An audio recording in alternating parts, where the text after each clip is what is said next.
Here's another interesting fact. Crystals represent the lowest energy state of the atomic or molecular configuration that it's comprised of. The lowest energy state. So people say, I have crystal energy. No, you don't. You have the lowest energy state of that silicon dioxide that you're calling quartz. There's no energy you're going to take out of it. It is in its lowest energy state. These are people who have never had chemistry.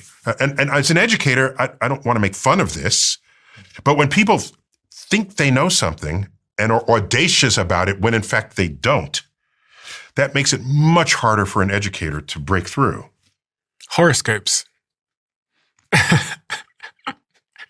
Yeah. Well, I've got some stats for you here, Sure. Neil. Surveys find that roughly 80% of Gen Z believe in astrology to some degree. 72% of those Gen Z and millennials allowed astrology to influence major life decisions like romance, health, work, and education. And many Gen Zs now are checking their horoscopes weekly. Yeah, we live in a free country, so I'm not going to try to stop them.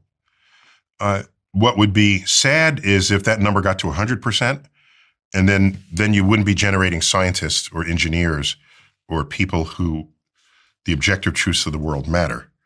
And then the civilization just goes back to the cave, where everything that happened in the natural world was mysterious, created by forces beyond our knowledge and understanding. And this is the title of one of Carl Sagan's books, The Demon-Haunted World.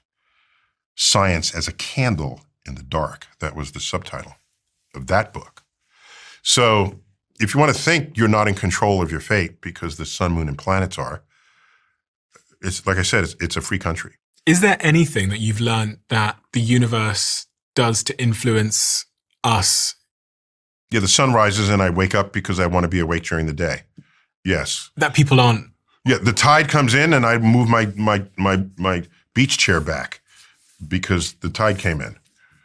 Yeah, there are things that influence my behavior. Yes. But it's not much more than that. Earth is tipped on its axis, so we have seasons. I buy coats and wear them in the winter. That influences my behavior.